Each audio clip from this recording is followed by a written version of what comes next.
Hace aproximadamente 2 años que yo viajé a Honduras, eh, cuando se me dio la oportunidad de poder estudiar en un seminario.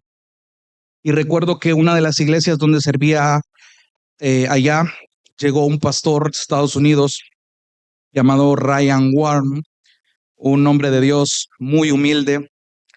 Y recuerdo su predicación haciendo una exhortación a que la iglesia no olvide celebrar la resurrección de Cristo, y él lo hacía desde la carta a los romanos.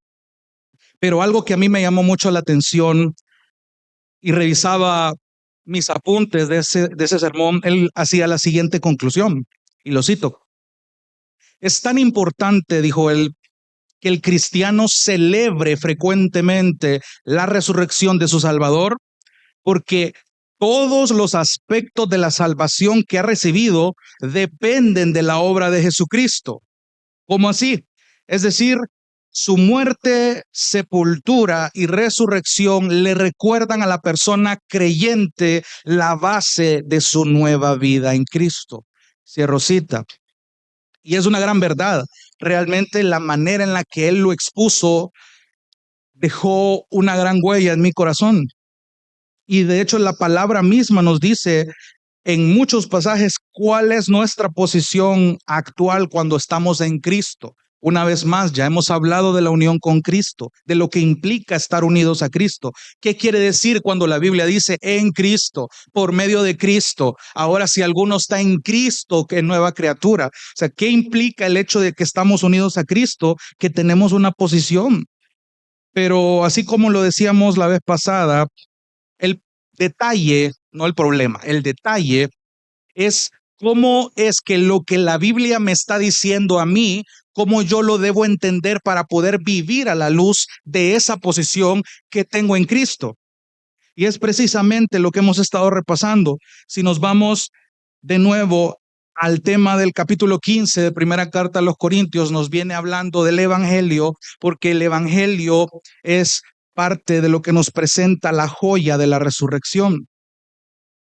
Y decíamos la semana pasada, para los que no pudieron acompañarnos, que primera los Corintios 15 nos presenta el tema de la resurrección como si fuera una joya, como si fuera un diamante. Si usted ha visto una piedra preciosa, tiene muchos lados, tiene muchas perspectivas, y cada lado le aporta algo muy bello que abona la belleza de esa joya. Y es precisamente lo que el capítulo 15 hace con el tema de la resurrección.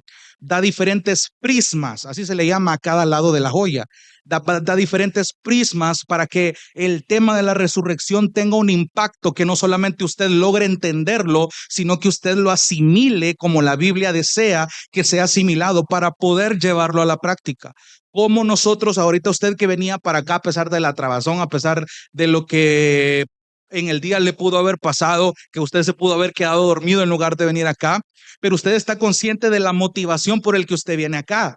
Usted viene acá a celebrar una obra que Dios hizo de resucitar a Jesús de los muertos. Eso decíamos la semana pasada, es lo que distingue a Jesús de muchos otros dioses, de muchas otras religiones. Ahora, es importante esto, porque hay algo más que la Escritura tiene que decirnos. Y para ponerlo en sintonía, veíamos en este texto cómo Dios enseña la profundidad de la resurrección para afirmar esa esperanza que tenemos en Él. Y esta profundidad es la que quiero que continuemos. Y decíamos que el capítulo 15 de Corintios nos da dos prismas principales para ver esta joya. La perspectiva de las Escrituras, que es la que desarrollamos la semana pasada, y en esta ocasión, si Dios nos permite, desarrollar el prisma de la perspectiva de los hombres. Y a la vez, así como lo vimos la semana pasada, ver la perspectiva de las Escrituras nos hizo darnos cuenta de muchas perspectivas más, unas perspectivas secundarias, que al mismo tiempo ver esta segunda prisma principal, que es la perspectiva de los hombres, también nos van a mostrar más prismas específicos. Ahora bien, quiero que me siga el hilo respecto a el contexto de lo que vimos la ocasión pasada. referente a qué dice las Escrituras, y no voy a ahondar mucho en ello, pero sí quiero dejar en claro de dónde hemos venido desarrollando esto. Vimos la perspectiva de las Escrituras, de cómo desde el Antiguo Testamento habían referencias implícitas de la muerte, de la sepultura y principalmente de la resurrección de Cristo. Nos fuimos a pasajes como Oseas 6:2, donde se dice que Israel iba a ser restaurado al tercer día. Jonás estuvo dentro del pez 3 días y 3 noches, y de hecho Jesús en Mateo 12:40 compara este suceso con su sepultura.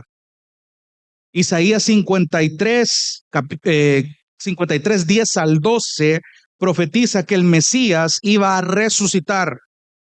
Y leímos el Salmo 16, 8 al 11, que luego Pedro en su primer discurso, ahí en Hechos 2, cita este Salmo 16 combinado con el Salmo 110, hablando del Mesías, de su resurrección, de su sepultura, de su muerte. Entonces decíamos la vez pasada que la Escritura da esta evidencia, da este testimonio que sí era parte del plan que Jesús muriera, era parte del plan que fuera sepultado, era parte del plan que fuera resucitado por el poder del Espíritu de Dios. Pero ahora es que entramos a este segundo prisma principal, la perspectiva de los hombres, la proclamación de los hombres, dice otra traducción. Mire el versículo 4, ahí nos habíamos quedado. Dice que Cristo murió conforme a las Escrituras, y en el versículo 4 dice que fue sepultado y que resucitó al tercer día conforme a las Escrituras. Ya vimos por qué el énfasis de esa frase 2 veces. Y empieza en el versículo 5 a decir que se apareció.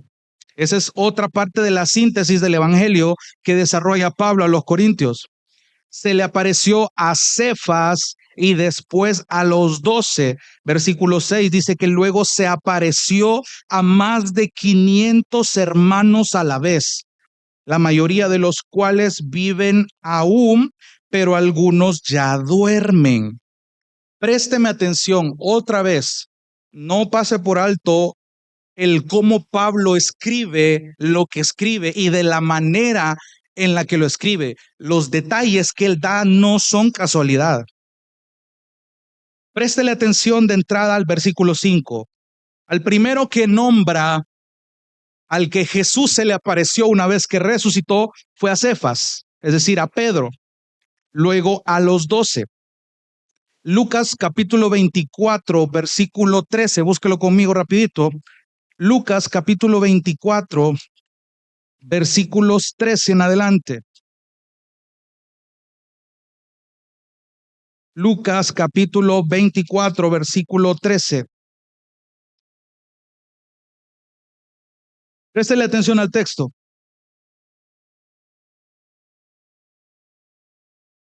Lucas 24, 13 dice: aquel mismo día, 2 de los discípulos iban a una aldea llamada Emaús, que estaba como 11 kilómetros de Jerusalén. Conversaban entre sí acerca de todas estas cosas que habían acontecido. Y mientras conversaban y discutían, Jesús mismo se acercó y caminaba con ellos, pero sus ojos estaban velados para que no lo reconocieran. Y él les dijo: ¿qué discusiones son estas que tienen entre ustedes mientras van andando? Y ellos se detuvieron con un semblante triste. Uno de ellos, llamado Cleofas, le dijo: ¿eres tú el único visitante en Jerusalén que no sabe las cosas que en ella han acontecido en estos días? ¿Y qué cosas?, les preguntó Jesús. Y ellos le dijeron: las referentes a Jesús el Nazareno, que fue un profeta poderoso en obra y en palabra delante de Dios y de todo el pueblo, y cómo los principales sacerdotes y nuestros gobernantes lo entregaron a sentencia de muerte y lo crucificaron. Pero nosotros esperábamos que Él era el que iba a redimir a Israel. Además de todo esto, este es el tercer día desde que todas estas cosas acontecieron. Y también algunas mujeres de entre nosotros nos asombraron, pues cuando fueron de madrugada al sepulcro y al no hallar su cuerpo, vinieron diciendo que también habían visto una aparición de ángeles que decían que él vivía. Algunos de los que estaban con nosotros fueron al sepulcro y lo hallaron tal como también las mujeres habían dicho, pero A él no lo vieron. Entonces Jesús les dijo: oh insensatos y tardos de corazón para creer todo lo que los profetas han dicho. Los explicó, no era necesario, lo que las mujeres habían dicho: oh insensatos, versículo 25, y tardos de corazón para creer todo lo que los profetas han dicho. No era necesario, versículo 26, que el Cristo, es decir, el Mesías, padeciera todas estas cosas y entrar en su gloria. Y se acuerda, hago una pausa ahí, se acuerda la semana pasada cómo conforme a las escrituras, cuando decía en Corintios, hablaba no solamente de la ley dada por Moisés, no solamente hablaba de los profetas, sino que también se incluían los salmos. La ley, los salmos y los profetas daban testimonio de la muerte, sepultura y resurrección de Cristo. Versículo 27. Jesús les está diciendo esto: comenzando por Moisés y continuando con todos los profetas, les explicó lo referente a él en todas las escrituras. Entiéndase lo que les acabo de mencionar, porque la Biblia no estaba completa en ese entonces. Se acercaron a la aldea donde iban y él hizo como que iba más lejos. Y ellos le insistieron diciendo: quédate con nosotros porque está atardeciendo y el día ya ha declinado. Y entró a quedarse con ellos, y al sentarse a la mesa con ellos, Jesús tomó pan y lo bendijo y partiéndolo les dio. Entonces les fueron abiertos los ojos y lo reconocieron, pero él desapareció de la presencia de ellos. Y se dijeron uno al otro: ¿no ardía nuestro corazón dentro de nosotros mientras nos hablaba en el camino, cuando nos abría las escrituras? Levantándose en esa misma hora, regresaron a Jerusalén, hallaron reunidos a los 11 apóstoles, a los que estaban con ellos, que decían: es verdad que el Señor ha resucitado y se ha aparecido a Simón. Y ellos contaban sus experiencias en el camino y cómo lo habían reconocido al partir el pan. Usted ya se puede esta historia, ¿por qué lo llevo de nuevo a repasarla? Note la relevancia que Jesús mismo le da a las escrituras. Note la importancia de el Antiguo Testamento, de la ley, de los salmos, de los profetas. Esto era algo importante que Pablo entendía y que debía recordárselo a los corintios. Otra vez, venimos de un contexto donde Pablo ha venido hablándoles a los corintios acerca de muchas prácticas que ellos tenían, porque estaban mezclando las cosas de la cultura con cosas de la Biblia. Estaban haciendo prácticas que no tenían que hacer. Viene Pablo ya en el capítulo 15 y hace un repaso de lo más básico, y decíamos que no por ser lo más básico es menos importante, pero es precisamente el interés de Pablo que los corintios recuerden el evangelio, y sobre todo que el evangelio le habla de la resurrección, cosa que era un tema delicado en los corintios, que ya lo vamos a ver más adelante. Y entonces es necesario que Pablo haga esta retrospectiva de repasar la historia de lo que pasó. Señores, les recuerdo que este Jesús resucitó y se le apareció no solo a uno, no solo a un grupo chiquito de personas. Se le apareció primero a Cefas, refiriéndose a Pedro. Dice que se le apareció a más de 500 hermanos a la vez. Váyase más adelantito a Hechos capítulo 1. Hechos capítulo 1.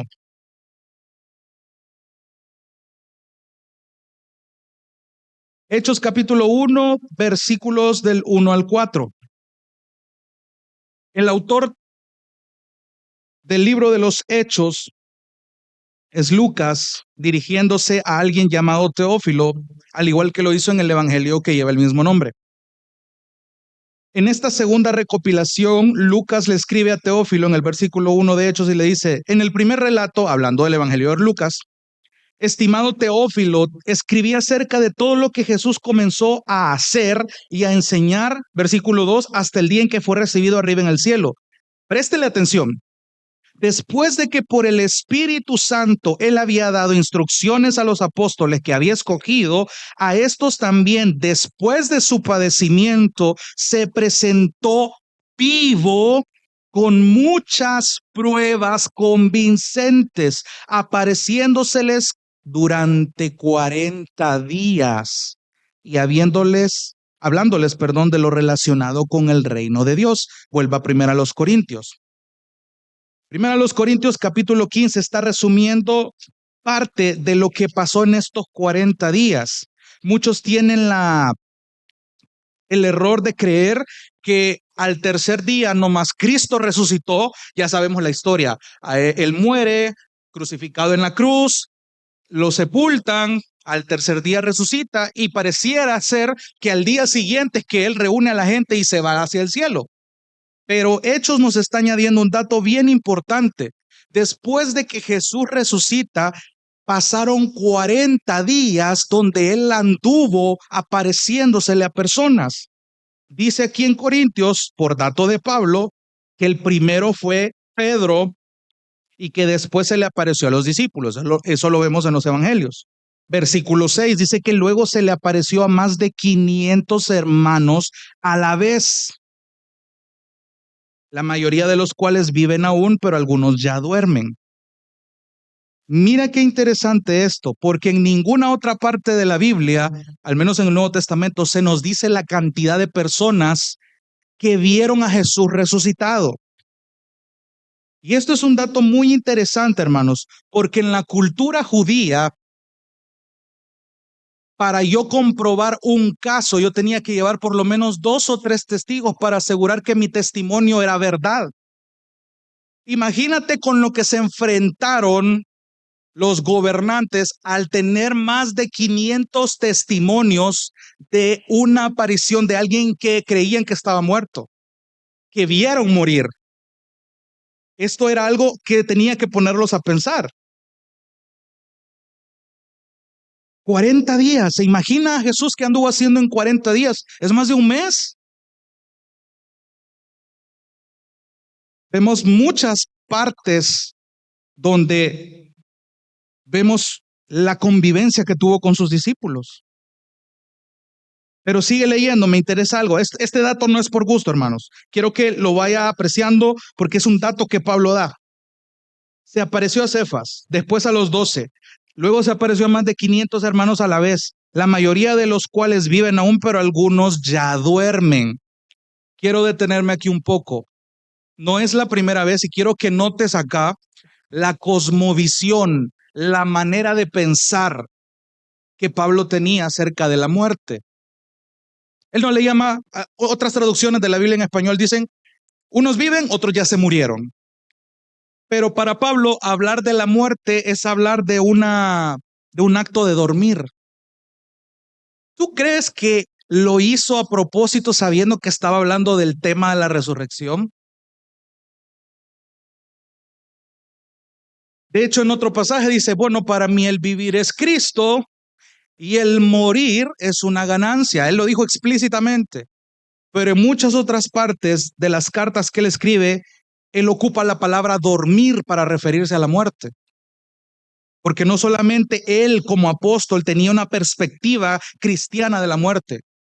Yo sé que voy a resucitar en un futuro. Aunque mi cuerpo muera, sé que en un futuro me espera una resurrección. Entonces, por lo tanto, para mí, este acto de morir es un simple acto de dormir.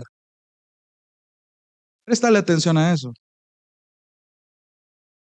Dice aquí, algunos ya duermen. Versículo 7, después se apareció a Jacobo. Este Jacobo que menciona acá es Santiago. La mayoría de comentaristas se apoyan en el contexto histórico y el lenguaje griego para el uso que le da, porque el nombre griego para Santiago es Jacobos. Así se pronuncia el nombre en griego, Jacobos. Entonces Santiago en el idioma griego es llamado Jacobo. De hecho, hay muchas partes donde habían más de un Jacobo que seguían a Jesús. Por eso es que usted ve Jacobo, el hijo de fulano, o Jacobo, el hermano de Sutano, y Jacobo, el hermano del Señor, que es Santiago. Préstele atención. ¿Por qué Pablo se está molestando en poner esta lista de nombres para que los corintios sepan? Miren, les recuerdo esto, Jesús resucitó, se le apareció a Pedro, a quien ustedes probablemente ya conocen, se le apareció a los discípulos, que muchos ya los conocen, se le apareció a más de 500 personas que dan testimonio de que Jesús sí está vivo. Se le apareció a Jacobo y en ese momento de la historia, Jacobo, o lo voy a decir Santiago más bien, Santiago ya era una persona bien respetada. ¿Por qué? Porque siendo el hermano de Jesús, el medio hermano de Jesús, llegó a convertirse en uno de los líderes de la iglesia en Jerusalén. Este tipo era muy respetado entre los discípulos. Él estuvo presente en el famoso concilio de Jerusalén, ahí en Hechos 19, si no me equivoco, donde quien organizaba esa reunión, ese concilio, fue Santiago. Y ni hablar de lo que él escribe después, la epístola de Santiago, hermanos. La epístola de Santiago es una joya para el creyente, que nos enseña de entrada a cómo tener gozo en las pruebas, a cómo pedir sabiduría, a cómo controlar la lengua, a cómo no hacer distinción entre ricos y pobres dentro de la iglesia. Es una carta tan práctica. Y otra vez se le apareció a Jacobo. ¿Cuál es el propósito de nombrar a esto? Siga leyendo. Dice, luego se le apareció a Jacobo y luego a todos los apóstoles. Y al último de todos, como a uno nacido fuera de tiempo, se me apareció también a mí. Ahora, ya conocemos la anécdota, el relato que Hechos nos cuenta de lo que le sucedió a Pablo. Pero hay algo que llama mi atención. Pablo está considerándose un abortivo, dice la Reina Valera. La Biblia de las Américas lo traduce como uno nacido fuera de tiempo, como alguien que aparentemente no estaba planeado, no estaba incluido, o algo que pasó a última hora. Ese pareciera ser el sentido de lo que está diciendo. Pero él se considera, dice, el último de los apóstoles. Dice, se me pareció también a mí. Préstale atención al versículo 9. Porque yo soy el más insignificante de los apóstoles, que no soy digno de ser llamado apóstol. Quedémonos hasta ahí. Hermano, ¿por qué Pablo se molesta en detallar esto? ¿Cuál es el sentido si viene hablando de la resurrección, si viene hablando del evangelio? Viene diciéndoles, hermanos, acuérdense del evangelio que ya les prediqué, que asumo que ya lo creen, por el que están viviendo. Pero ¿qué más quiero que recuerden? Miren, Jesús resucitó. Y este es un tema que a los corintios era delicado.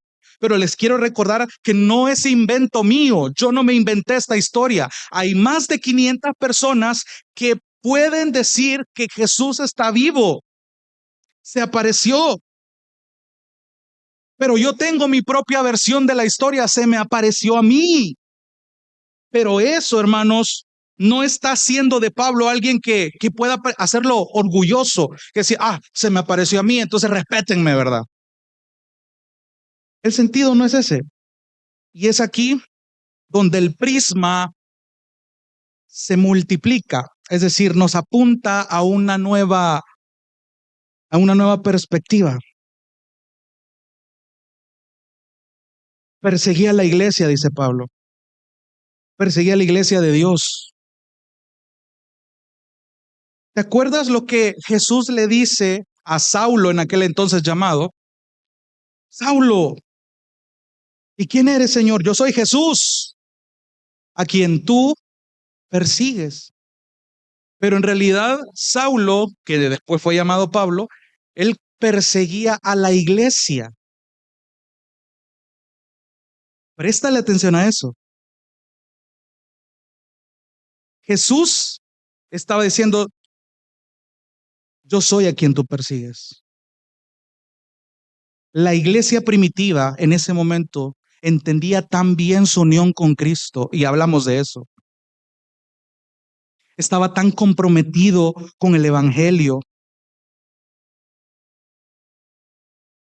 ¿Se acuerda de la analogía de la cabeza y el cuerpo? La iglesia es el cuerpo, Cristo es la cabeza. Es uno solo. Por tanto, decir que Saulo perseguía a la iglesia es lo mismo que decir que Jesús era perseguido por Saulo.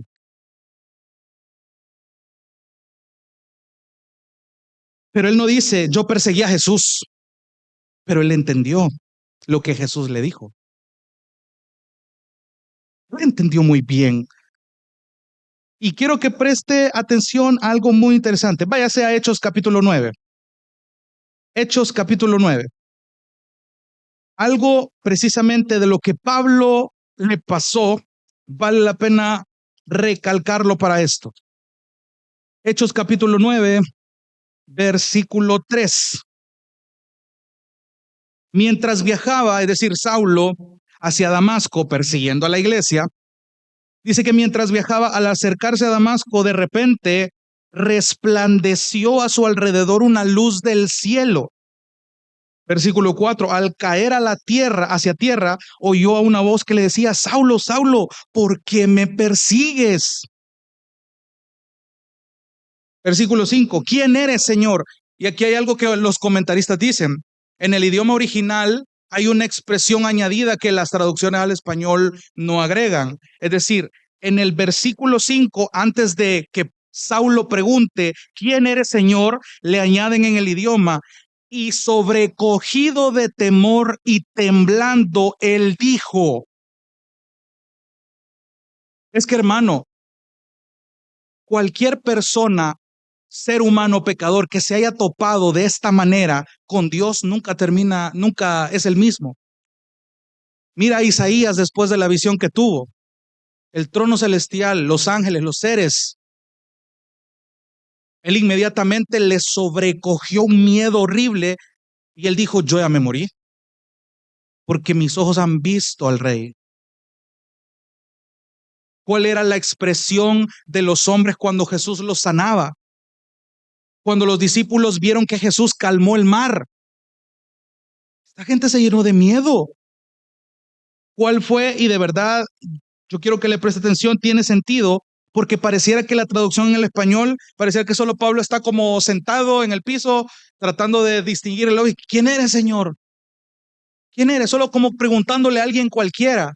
Pero tiene mucho sentido que después de que esta luz cae, lo rodea, él esté sobrecogido de temor. Le pongo otro ejemplo: los pastores que estaban a cargo del rebaño cuando Jesús nació. Dice que de repente se le apareció una multitud de ángeles y esta gente se sobrecogió de miedo. O sea, es un miedo que te afecta tanto que tu cuerpo responde. Creo que muchos hemos atravesado ese tipo de miedos. O es un miedo, es un temor tan feo que nuestro cuerpo responde o es como si no tuviéramos control sobre nuestro cuerpo. Empezamos a temblar. Exactamente, eso es lo que hace referencia a esta parte. Teniendo esta actitud misma, Saulo de alguna manera entiende que esta experiencia no pudo ser otra cosa que Dios mismo. ¿Quién eres, Señor? Y ya vimos la implicación de lo que significa esa palabra. ¿Quién eres? Señor es alguien que está sobre autoridad, es la mayor autoridad, el amo. Y el Señor respondió: yo soy Jesús a quien tú persigues. Levántate, entra en la ciudad y se te dirá lo que debes hacer. Los hombres que iban con él, porque no iba solo, se detuvieron, mire cómo, atónitos. Se enmudecieron porque ellos también oyeron esa voz. Imagínese ese cuadro, pero sin ver a nadie. Saulo se levantó del suelo y aunque sus ojos estaban abiertos, no veía nada, y llevándolo por la mano lo trajeron a Damasco y estuvo 3 días sin ver. Y esos 3 días él no comió ni bebió. Un encuentro con Jesús a ese nivel no te puede dejar igual. Hermano, no es necesario que Jesús se manifieste de esa manera para que nosotros seamos transformados. Hay algo más milagroso que ocurrió con nosotros. Jesucristo murió por nosotros. Y experimentar esa salvación cuando nacemos de nuevo no debe dejarnos iguales. Ese es el punto. Y Pablo viene y recuerda esto. Yo iba pensando de una manera diferente, creyendo que hacía bien las cosas, pensando que estaba defendiendo al Señor, por así decirlo. Pero me di cuenta cuando Jesús me llama como uno nacido fuera de tiempo, Y después de entender el evangelio, la resurrección, me considero el más insignificante de los apóstoles. Y él dice, ¿por qué? No soy digno de ser llamado apóstol. O sea, lo dice de dos maneras diferentes. ¿Cuál es el punto de que Pablo se lamente de esta manera? Perseguía a la iglesia de Dios. Tiene razón. Pero mira el versículo 10 y este es el punto de esto. Pero por la gracia de Dios, hermanos, es necesario que hablemos un poco de la gracia, del impacto de la gracia. Si yo a usted le pregunto, hermano, ¿cómo me define la gracia? Yo voy a encontrarme posiblemente con términos sencillos. La gracia es un favor inmerecido. La gracia es un regalo inmerecido. Un regalo, un favor que yo no merecía.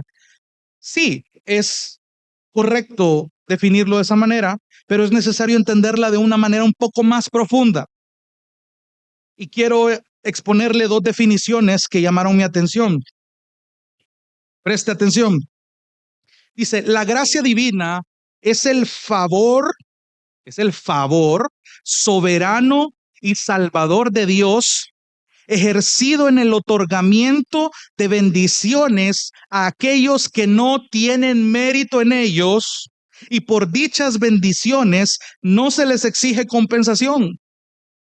Aún más, es el favor de Dios que se muestra a aquellos que no solo no tienen nada positivo en ellos, sino que son completamente merecedores de males y del infierno.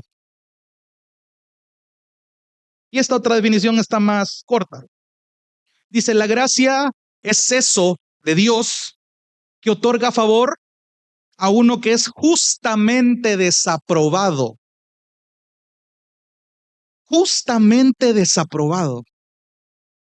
Entonces, en términos más sencillos, piense un momento. La gracia se da, o se nos da más bien, solo porque tenemos la ausencia o falta de algo bueno. Es decir, tú recibís la gracia, hermano, porque no tienes algo bueno. Sí tienes algo, pero algo bueno no es. ¿Sabes lo que tienes según estas definiciones? Lo único que tenemos, no lo único bueno, lo único que tenemos es una posición de maldad que sí nos condena. ¿Se ha preguntado por qué a la humanidad, a las personas, desde los más chiquitos hasta los más grandes, les resulta tan fácil portarse mal? Es más fácil portarse mal que portarse bien. Nos resulta más fácil hacer lo que sabemos que nos va a dañar, a hacer las cosas que realmente nos edifican y nos hacen mejor, nos sanan mejor. Te das cuenta que el ser humano en el fondo de sus entrañas, por sí mismo, lo único bueno, entre comillas, es que es malo. Es bueno para ser malo. Fuera de eso, no tenemos nada bueno, al menos en el sentido de la palabra. Y hermano, si entendiéramos la gracia de esa manera, no la daríamos por sentado.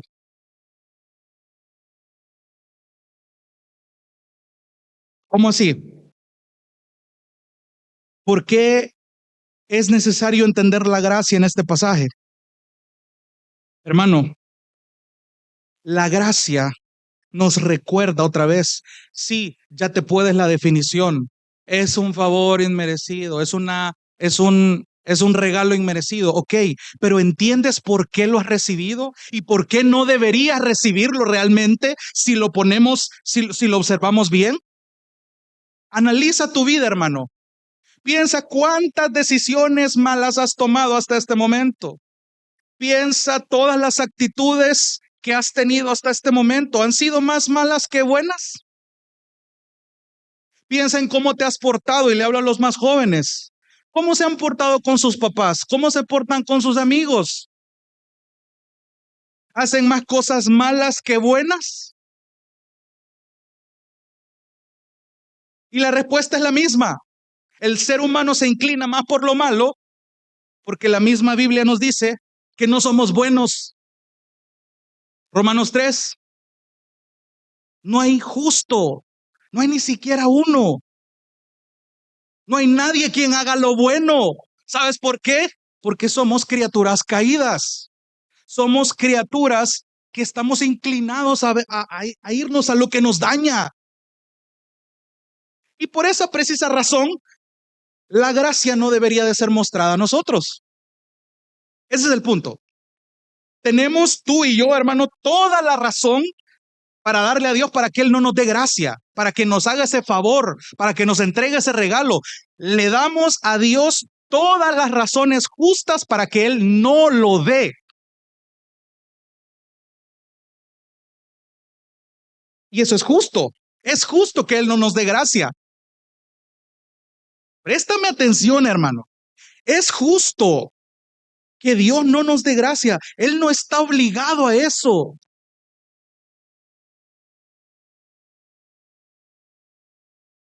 ¿Sabes qué es justo? Que estuviéramos muertos todos.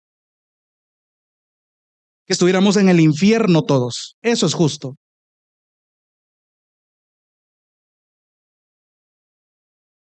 Pero te pregunto, ¿estás muerto, hermano? Te veo vivo. Aquí estás y aquí estoy yo.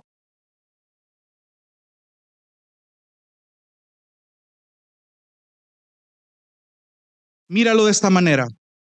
Hay personas que piensan que como Jesús nos entregó la gracia, y entiéndase gracia por la salvación que nos mostró, ya vamos a ir al pasaje de Efesios 2 que muchos conocemos, pero quiero que entiendas algo. Muchos piensan que la gracia vino, muchos dicen, estamos en el periodo de la gracia. Cuando Jesús viene y muere por nosotros, resucita y ahora tenemos el Espíritu Santo, estamos en el periodo de la gracia. Eso quiere decir que antes de Jesús no había gracia.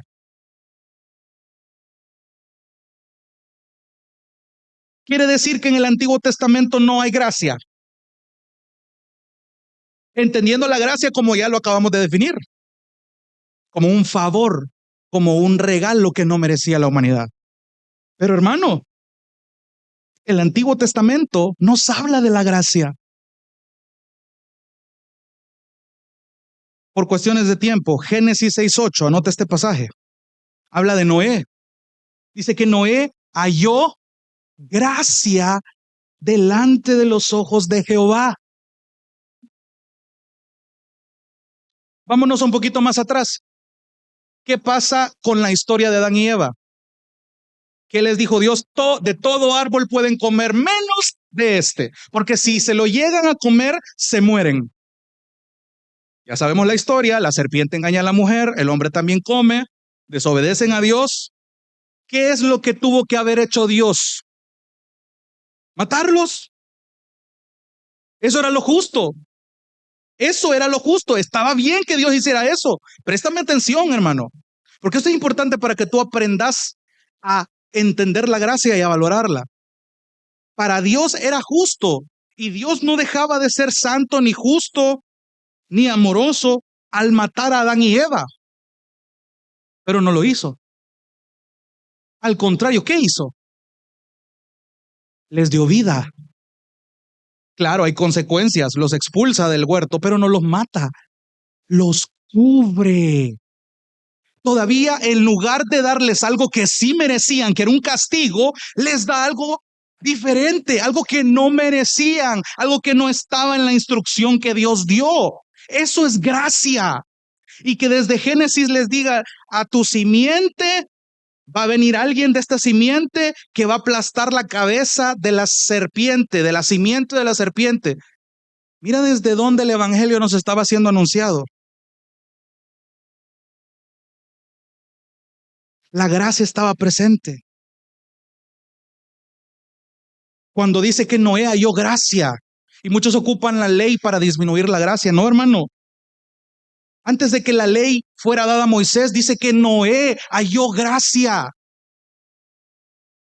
¿Merecía Noé la gracia del Señor?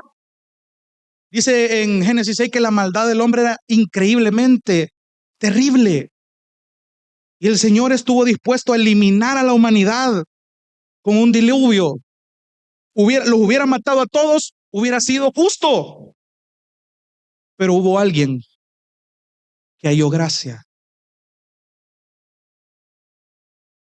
Cuando Moisés estuvo en el monte 40 días y 40 noches, que Dios hizo descender el fuego, que hubo una tormenta, cuando entregó los 10 mandamientos, dice Éxodo 33:17, por cuanto has hallado gracia en mis ojos y te he conocido por tu nombre, hablándole Dios a Moisés. En el mismo capítulo 33, Moisés le ruega a Dios, te pido que si yo he hallado gracia en tus ojos, muéstrame tu camino para que te conozca y halle gracia en tus ojos. Hermano, la gracia está presente. Dios no trató con Moisés sobre la base de la ley, trató con Moisés sobre la base de la gracia y Moisés lo entendió. Dios ha tratado con gracia a la humanidad. Mira la gracia, hermano, ahora en este tiempo. ¿Qué es lo que hace Dios? Y aquí quiero citar a un comentarista. Dice que cuando Dios trata con gracia a la humanidad, mira hacia la encarnación y muerte de Jesús antes de que Cristo viniera. Estoy hablando Dios en el Antiguo Testamento. Ahora, cuando Él vino y fue a la diestra del Padre, Dios vuelve a mirar hacia la cruz cuando nosotros nos volvemos a mirarla. La gracia siempre ha estado desde el principio. Quiero darte un último pasaje, Apocalipsis 13. Apocalipsis 13:8, y por favor préstame atención porque esto es muy importante que tú le prestes atención a esto, que lo atesores. Apocalipsis 13 nos está hablando de una bestia que sube del mar, nos está hablando de tantas cosas que están sucediendo en los tiempos finales, pero en el versículo 7 y 8, préstale atención, Apocalipsis 13 del 7 al 8 dice que a esta bestia se le concedió hacer guerra contra los santos y vencerlos. Se le dio autoridad sobre toda tribu, pueblo, lengua y nación. Versículo 8, y mira, adorarán a la bestia. Estoy leyendo la Nueva Biblia de las Américas. Préstale atención a cómo lo dice esta versión. Adorarán a la bestia todos los que moran en la tierra, cuyos nombres no han sido escritos desde la fundación del mundo en el libro de la vida del Cordero que fue inmolado. Repito esta parte otra vez. Cuyos nombres no han sido escritos desde la fundación del mundo en el libro de la vida del Cordero que fue inmolado. ¿Por qué te llevo a este pasaje, hermano? Permíteme un momento. Pareciera que en este pasaje de Apocalipsis se nos está diciendo, que no es mentira, por cierto, que desde la fundación del mundo ya estaban escritos en el libro aquellos que van a adorar a la bestia, aquellos que no están escritos. Hay nombres que no fueron incluidos en el libro del Cordero, en el libro de la vida.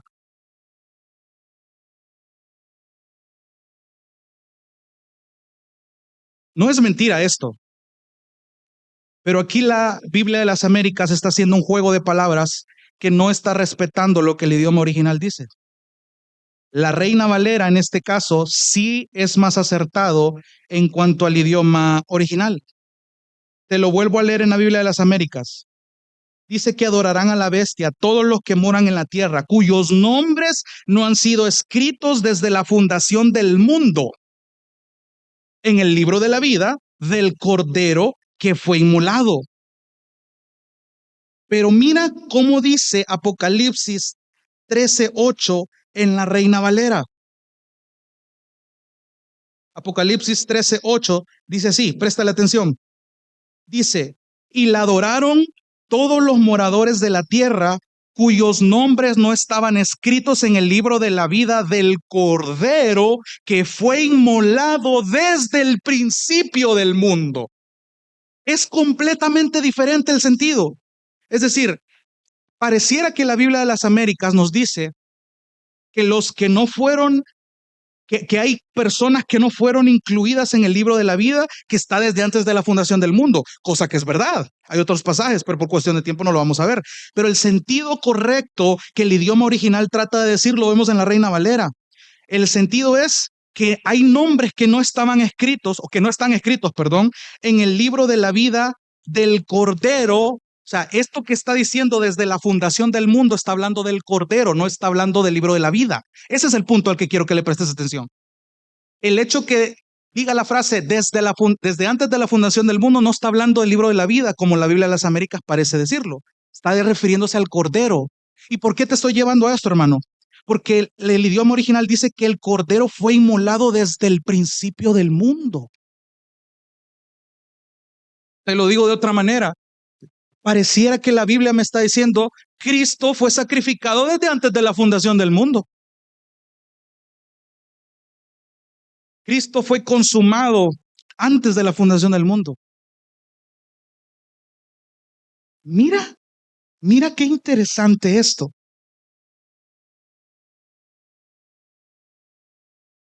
Porque cuando dice fue inmolado, ¿te acuerdas la semana pasada con la palabra fue resucitado?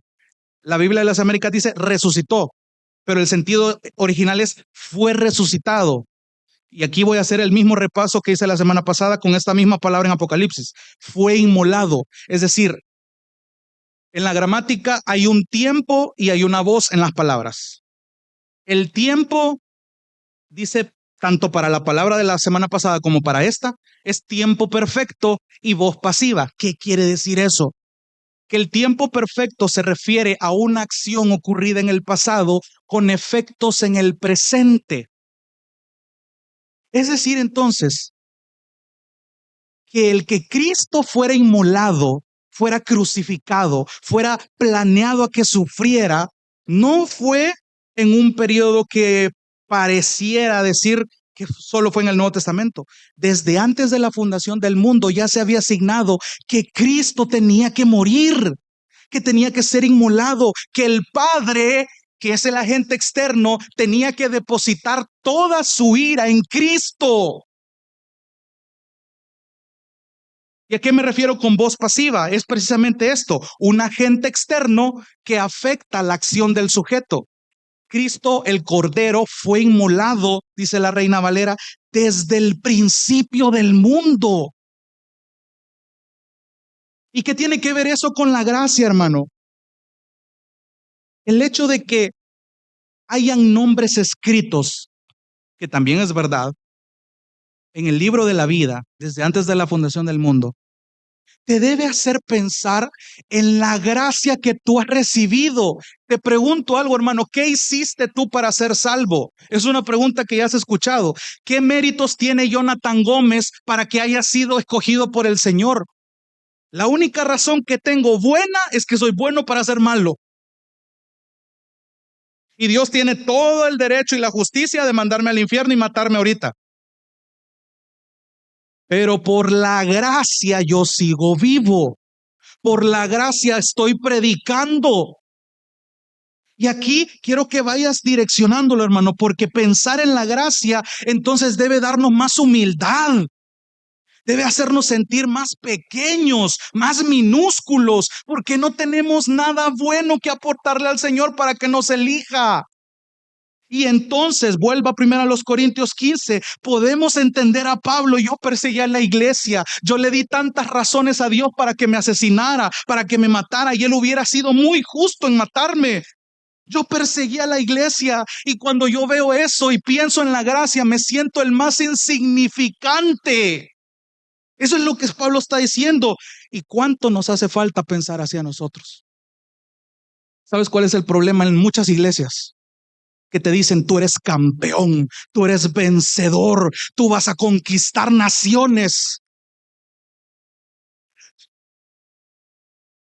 Pero hermano, ni siquiera puedes dominar tu propia lengua. ¿Cómo vas a conquistar naciones? Perdóname, hermano, pero tienes un mal concepto de la gracia si tú crees en eso. ¿Sabes qué? ¿Sabes qué es lo que hace la gracia a la luz de la Biblia? Te aterriza, porque muchas veces nos elevamos bien despacito Entonces Dios, a lo largo de nuestras vidas, constantemente puya esa burbuja, revienta esa burbuja en la que muchas veces nos elevamos para darnos un golpe de realidad. Tú tienes el trabajo que tienes por la gracia del Señor. Tú tienes la familia que tienes por la gracia del Señor. Tú ganas lo que ganas no porque tú seas bueno, por la gracia del Señor. Tú tienes la ropa que tienes no porque tú la hayas comprado. ¿Quién te dio ese pisto? Tu trabajo. ¿Quién te dio el trabajo? Tus habilidades. ¿Quién te dio las habilidades? Tus padres. ¿Quién escogió a tus padres? Al final todo viene de Él, lo cantamos. Él es el Dios que adoramos. Nadie es como Él. Todo es de Él, por Él, para Él. Entonces la gracia te aterriza, hermano. Tú entiendes a Pablo, yo soy el más insignificante. Yo pude ver la gracia en Pedro. Eso es lo que está diciendo Pablo. Se le apareció a Cefas. Mira qué interesante. Que el primero al que se le aparece fue el que lo negó.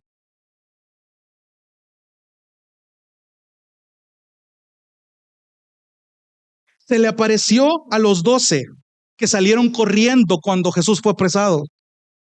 Se les apareció. Se le apareció a Santiago o Jacobo, a una persona cuya familia tachaban de loco a Jesús. Dice que ni aún sus hermanos creían en él. Y mira quién resultó ser después, por gracia. Todos los que yo te acabo de mencionar y los que Pablo ha mencionado aquí, Cefas, Pedro, Jacobo, Santiago, los 12, todas estas personas a las horas de las horas no le dieron razones a Dios para que les otorgara gracia. Pedro lo negó, los discípulos huyeron. Santiago tachaba de loco a su propio hermano. ¿Te das cuenta cómo es la inclinación del ser humano de hacer lo malo? ¿Y qué hace Dios? Hace de Pedro un personaje importante, pecador, pero importante para la primera obra de la iglesia primitiva. Mateo 16 nos dice, y ese es un comercial para otro sermón, cuando estudiamos la importancia de la membresía, vimos a qué se refería cuando Jesús le dice a Pedro, ¿quiénes creen ustedes que soy yo? Pedro le dice, tú eres el Cristo, el Hijo del Dios viviente. Bienaventurado eres, no te lo reveló carne ni sangre, sino mi Padre que está en los cielos. Y de cierto te digo que tú eres Pedro, sobre esta roca edificaré mi iglesia. Está hablando de la confesión, porque la confesión que hace la iglesia de que Cristo es el Hijo del Dios viviente es la base de la iglesia. Y el hecho de que Pedro, el Padre, le haya dado ese entendimiento es gracia. ¿De dónde se le iba a ocurrir? Pedro no era letrado, Pedro no era fariseo, Pedro era un pescador. Un pescador sin cero educación en la ley, al menos del nivel de los fariseos, recibe una revelación por gracia. Sobre esta roca edificaré mi iglesia, las puertas del Hades no van a permanecer. ¿Te acuerdas de lo que Jesús dice? Me seréis testigos, va a venir el Espíritu Santo sobre ustedes y me serán testigos en Jerusalén, en Judea, en Samaria y a lo último de la tierra. Los mapas que tienes en tu Biblia, hermano, no son por gusto. Los mapas que tú tienes en tu Biblia te enseñan el alcance del ministerio de Jesús. Si tú te fijas en el área de Judea, en el mapa de Israel, está en medio. Jerusalén está en un puntito al centro. Jerusalén, después Judea, después Samaria, arriba está Galilea y después están las otras naciones. Si tú has leído Hechos, te vas a dar cuenta que es ese ritmo de mapa en el que Pedro se va moviendo, Felipe se va moviendo, los apóstoles se van moviendo y Pablo termina expandiendo, tomando en cuenta y haciendo cumplida la misión que Cristo les dejó. Por gracia. Pecadores dignos del infierno usados por gracia. Hermano, la gracia debe hacernos más humildes. ¿Cuántos de nosotros dijimos la última vez? Yo me siento el más insignificante de los pecadores. El peor asesino que te puedas imaginar y yo no tienen mucha diferencia delante de Dios. Somos igual de pecadores delante de Dios. Tú puedes pensar en el asesino más horrible, puedes pensar en Hitler, tú puedes pensar en la peor persona que merece ser asesinada, pero tú no eres distinto a esa persona, ni yo tampoco. ¿Sabes lo que nos distingue? Que hemos recibido gracia. Me encanta el teólogo Tozer cuando hace esta explicación. Y préstame atención, voy aterrizando con esto. Cuando una mujer barre su casa, algo del polvo es negro, otro polvo es gris, otro polvo es de colores claros, pero todo es polvo y todo va delante de la escoba. Y cuando Dios mira a la humanidad, ve algunos que son moralmente de colores claros, moralmente de colores oscuros, otros moralmente con pintitas, pero todos son polvo. Todo va delante de la escoba moral del Señor. Esa es la gracia. Que a pesar de que todos somos polvo en la humanidad, Dios ha escogido del polvo lo más vil y menospreciado para avergonzar a los sabios, para avergonzar a los fuertes. Tiene sentido lo que Pablo está diciendo. Soy el más insignificante de los apóstoles. Yo perseguí a la iglesia, no soy digno de ser llamado apóstol. Hermano, cuando tú entiendes la gracia, tú entiendes a Pablo. Yo soy el más insignificante de los pecadores. No merezco realmente ser llamado hijo de Dios, pero me encantan los peros en la Biblia. Por la gracia de Dios soy lo que soy. No nos alcanza el tiempo para definir solo esa palabrita.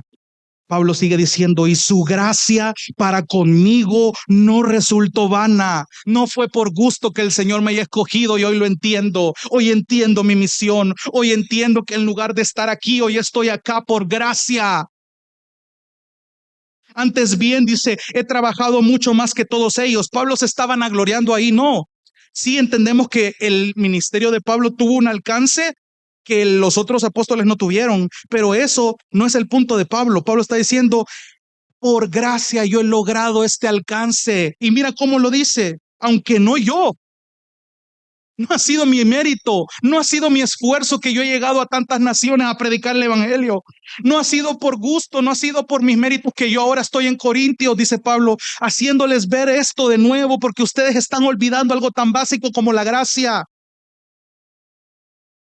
Aunque no yo, sino la gracia de Dios en mí. Y ahí, en el versículo 11, Pablo no desmerita a sus compañeros en la fe. Sin embargo, aunque no haya sido yo, si haya sido Pedro, Jacobo, alguno de los 500 o otros de los 12 discípulos, así predicamos, así es como el Señor nos ha designado la misión, así vamos a seguir por gracia y así van a seguir creyendo por gracia. Por eso es tan importante que cuando tú vengas a celebrar la resurrección, mires la joya y ves que a un lado de la joya de la resurrección está la gracia. Una buena parte de la joya de la resurrección es la gracia, porque la gracia que te ha sido dada a ti y a mí, no la merecías, hermano. No la merecías. Dios, préstame atención y perdóname si esto te ofende, hermano, pero es la verdad. Dios no está obligado a darte su favor. Dios no está obligado a darte su regalo. Y mucho menos si tú no lo valoras. Muchos se levantan al día dando la gracia por sentado, reclamándola por derecho. Si atraviesan pruebas, cuestionan a Dios. ¿Y sabes qué? No hay nada que le moleste más a un pecador que la soberanía de Dios en la gracia. La gracia soberana de Dios. ¿Por qué? Porque desde antes de la fundación del mundo tu vida ya fue planeada y no te pidieron permiso. Nadie te preguntó, ¿tú quieres nacer aquí? ¿Tú quieres esta familia en este municipio o en este país? ¿Tú quieres nacer allá en Puerto Rico o quieres nacer en Estados Unidos? ¿O preferís nacer en El Salvador? Nadie te preguntó. Nadie te consultó. ¿Tú quieres ser chele? ¿Quieres ser oscuro? ¿Quieres ser negrito? ¿Quieres ser colocho? ¿Quieres ser pelo liso, flaquito, gordito, alto, bajo? No te consultaron. Hasta en eso Dios fue perfecto en hacerte como te hizo. Eso le molesta al pecador. Que no le preguntan, no le consultan, porque el pecador no es soberano. ¿Sabes quién es soberano? Es Dios. Porque esto representa una humillación para el corazón que no está quebrantado. Es demasiado frustrante para el concepto de justicia propia que yo tengo.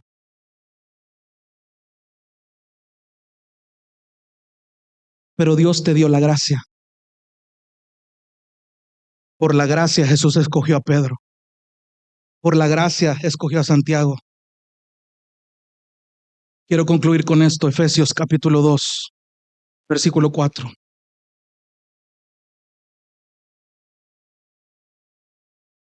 Efesios 2, versículo 4. Voy a leerlo despacito. Préstale atención, atesora este texto que vas a leer a continuación y por favor te dejo de tarea que el resto de la semana que te espera mires la gracia que te ha sido dada en este texto y en tu vida. Efesios 2:4. Y desde ya te lo aviso, hermano, si tu semana va a estar ajetreada, estresante, frustrante, vete a este texto. Efesios 2:4. Pero Dios, que es rico en misericordia, por causa del gran amor con el que nos amó, aún cuando estábamos muertos en nuestros delitos, nos dio vida juntamente con Cristo. Y entre paréntesis, por gracia ustedes han sido salvados. Y con Él, mira, y con Él nos resucitó. Y con Él nos sentó en los lugares celestiales en Cristo Jesús. Pausa. Ya tenemos una posición en Cristo. No lo vemos a plenitud ahorita, pero ya la tenemos. Eso nos da la capacidad de disfrutar hoy aquí en este mundo caído de esa gracia. Y mira el propósito, versículo 6. Y con Él nos resucitó, con Él nos sentó en los lugares celestiales en Cristo Jesús, a fin de poder mostrar en los siglos venideros, la generación que viene después de nosotros, desde los más pequeños, jóvenes que están acá. Yo sé que a veces es muy difícil venir sin ganas a la iglesia, venir sin ganas, venir obligado por tus papás, pero mira la gracia del Señor. Dios te ha dado los padres que te ha dado por gracia. Sabes, tú no merecías los padres que tienes, tú no merecías el hogar que tienes, pero Dios te ha dado a tu familia por gracia, porque has sido amado por el Señor. Lo mismo para todos nosotros. Valora tu familia, valora lo que tienes, porque lo has recibido por gracia, sea mucho, sea poco. Y no es ese, y al final no se trata de gozar lo que tenemos aquí en la tierra. Hay un propósito mayor que es mostrar, según Efesios 2:7, en las generaciones que vienen. Es decir, esto lo tienen que saber estos jóvenes desde ya. Jóvenes, esto es lo que ustedes tienen que hacer. Mostrarle a los que vengan después de ustedes las sobreabundantes riquezas de su gracia. Hablar de la gracia nos va a dejar corto, hermano. Es tan rico, es tan exquisito hablar de la gracia, que hay tanto que decir. Hay una sobreabundancia de riquezas por su bondad para con nosotros en Cristo Jesús. Versículo 8, porque por gracia, otra vez, ustedes han sido salvados por medio de la fe, y esto no procede de ustedes. Ustedes no tuvieron nada que ver. Es don de Dios, es un favor. Entonces dime, ¿por qué no celebras cada vez que te reúnes? Porque olvidamos la gracia, porque la damos por sentado. No por obras, para que nadie se gloríe. Si no, esto fuera un desorden. Podemos decir entonces, igual que Pablo, que a la luz de la gracia, de ese favor, de ese don, Nos consideramos el más insignificante de los pecadores, que usted ni yo tenemos por nuestra cuenta ningún mérito de ser llamados hijos de Dios, pero por gracia, usted y yo lo somos. Y quiero terminar este tiempo cantando esta alabanza. Cántela entendiendo el concepto de la gracia como parte de la joya de la resurrección de Cristo. Cristo ha resucitado. ¿Sabes qué logró esa resurrección? Que tú y yo fuéramos salvos por gracia. Y no por ustedes, sino por Cristo habitando en nosotros. Vamos a orar. Dios te bendiga. Realmente es un privilegio para nosotros que puedas escuchar el mensaje de la palabra de Dios. Esperamos que Dios obra en tu vida grandemente a partir de lo que puedas escuchar y aprender a través de este sermón. Sin embargo, creemos que solo este sermón es insuficiente y no debería de suplantar por ningún motivo tu asistencia a una iglesia local. La iglesia local es el medio por el cual Dios obra en la vida de su pueblo. Te motivamos a que busques una iglesia sana donde congregarte o puedas contactarte con nosotros en nuestras redes sociales para que nos puedas visitar. Será un gusto poder servirte y que podamos juntos adorar a Dios en comunión con sus redimidos mientras aprendemos de su palabra. Que el Señor te bendiga.